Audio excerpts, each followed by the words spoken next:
Baik, terima kasih atas waktu yang telah diberikan pada saya, dan kali ini saya ingin mempresentasikan tentang kesetimbangan. Pendahuluan, sebelum mengulas kesetimbangan di dalam sistem air secara rinci, sangat penting untuk mengetahui beberapa batasan dalam perhitungan keseimbangan. Satu, kebanyakan sistem pengairan seperti air permukaan dan air buangan mengalami perubahan yang dinamis yang dihasilkan dari adanya energi yang konstan dari matahari dan materi lainnya, anorganik dan organik. Perhitungan kesetimbangan hanya menunjukkan kecenderungan arah berjalannya reaksi. 2. Beberapa reaksi seperti antara asam-asam dan basa-basa terlarut terjadi sangat cepat sehingga kesetimbangan dapat terjadi dalam hitungan detik saja. Sedangkan reaksi-reaksi seperti reaksi reduksi oksidasi dapat berjalan perlahan pada kondisi yang ada di dalam air alami sehingga kesetimbangan mungkin tidak dapat dicapai dalam hitungan tahun atau bahkan dalam hitungan abad. Dalam hal ini, perhitungan kesetimbangan menunjukkan kecenderungan arah perubahan yang dituju oleh senyawa kimia alami di dalam air, tetapi tidak hanya menunjukkan laju perubahan yang akan terjadi. 3. Batasan lain adalah kurangnya konstanta kesetimbangan yang akurat untuk reaksi-reaksi di dalam air alami. Ketidakpastian di atas muncul untuk sangat membatasi perhitungan kesetimbangan. Namun, pada beberapa kasus, konstanta kesetimbangan dapat diketahui dengan ketepatan yang cukup akurat untuk tujuan-tujuan praktis, di mana N tergantung dari jenis unsur yang terukur. Dalam air alami biasanya didasarkan pada 3 kriteria, yaitu beban ion, yang kedua jumlah hidronium atau proton, atau hidroksil ion-ion yang bergerak dalam reaksi asam basa. 3. Jumlah elektron yang bergerak dalam reaksi oksidasi reduksi.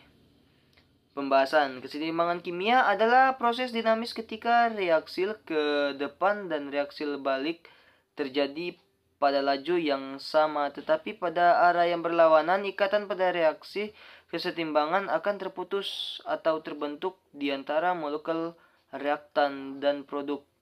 Konsentrasi awal pada reaktan besar, maka tumbukan antara molekul-molekulnya akan membentuk molekul-molekul produk.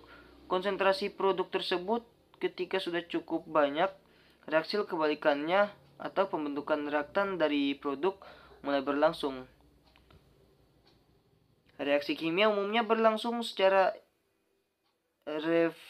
reversible atau bisa disebut dua arah. Juga cukup banyak yang berjalan tidak sempurna, di mana artinya reaksi-reaksi tersebut berjalan hanya sampai pada suatu titik dan akhirnya berhenti dengan meninggalkan zat-zat yang tidak bereaksi. Temperatur tekanan dan konsentrasi tertentu, titik pada saat reaksi tersebut berhenti sama.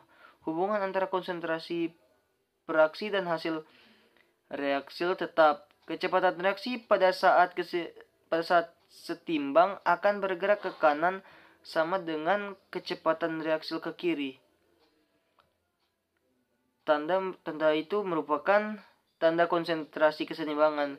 Kecepatan reaksi kimia pada suhu konstan sebanding dengan hasil kali konsentrasi zat yang bereaksi. Reaksi kimia bergerak menuju kesetimbangan yang dinamis, di mana terdapat reaktan dan produk, tetapi kedudukannya tidak lagi mempunyai kecenderungan untuk berubah. Terkadang konsentrasi produk jauh lebih besar daripada konsentrasi reaktan yang belum bereaksi di dalam campuran kesetimbangan, sehingga reaksi dikatakan reaksi yang sempurna. Jenis kesetimbangan. Macam-macam kesetimbangan. Yang pertama, kesetimbangan stabil. Kesetimbangan stabil adalah kesetimbangan benda yang mantap. Pada kesetimbangan stabil, jika suatu benda diberi gangguan lalu gangguan tersebut dihilangkan, maka benda akan kembali ke posisi semula. Kesetimbangan stabil ditandai dengan naiknya titik suatu benda diganggu. Contoh benda yang memiliki kesetimbangan stabil itu adalah kursi malas. 2. Kesetimbangan labil.